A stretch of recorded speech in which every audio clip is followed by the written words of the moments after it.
22 years ago, when I was teaching at the University of London in the semester abroad program, my sister Kim and I got a chance to try out a virtual reality headset.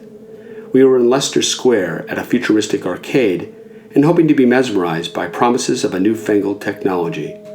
But alas, to no avail. We thought VR sucked, as it was so rudimentary as to be almost laughably bad. For the next 2 decades, I gave scant attention to the evolution of virtual reality hardware.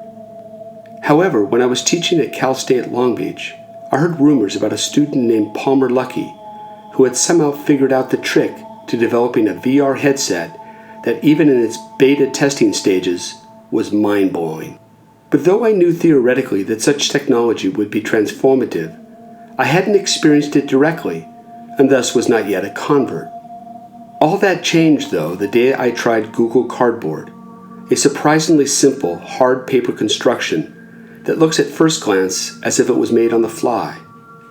As I put on the relatively cheap contraption, I was ready to be disappointed, but instead I felt like St. Paul on the way to Damascus. I was shocked as I was teleported to another realm.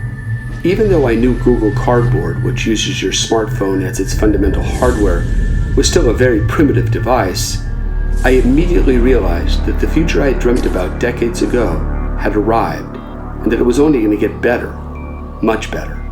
The implications of VR are more profound than we might at first suspect. Ironically, Ken Wilber, the controversial New Age philosopher, may be one of our best future theorists when it comes to all things virtual, even if we must ground his spiritually saturated cosmology down to terra firma. In Wilber's schema, the next level beyond psychic is what he refers to as the subtle realm.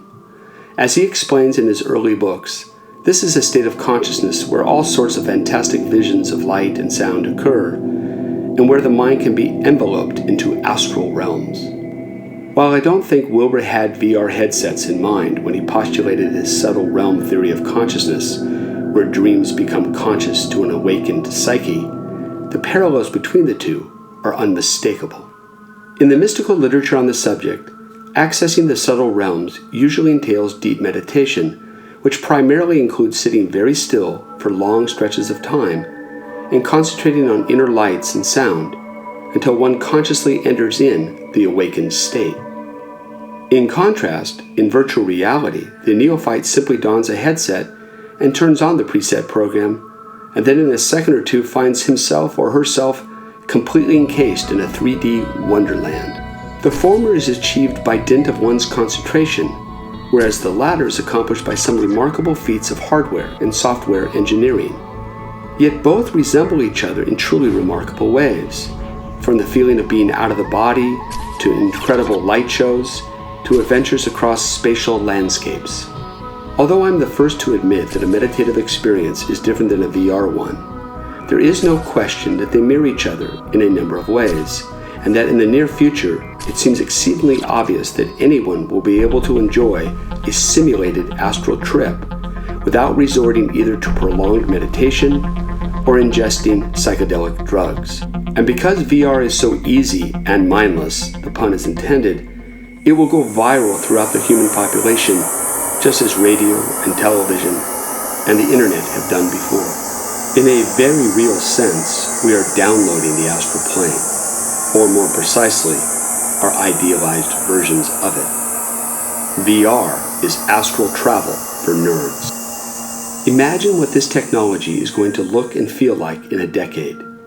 We will live so deeply inside these VR realms that telling the difference between what is real and simulated will increasingly blur to the point of meaninglessness.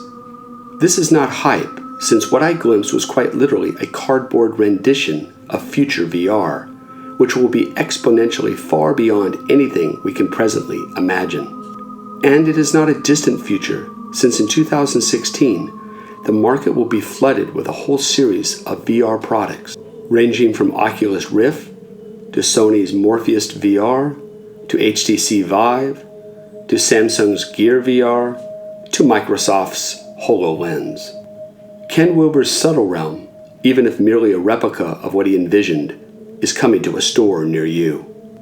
I have no doubt that with VR we will soon be witnessing an informational tsunami, the likes of which will swamp everything, from how we educate, to how we doctor, to how we entertain. If consciousness evolved as a virtual simulator to help us better insource varying survival strategies before outsourcing them, we can readily see that humans have now progressed to the point where we can actualize our imaginings in a real world.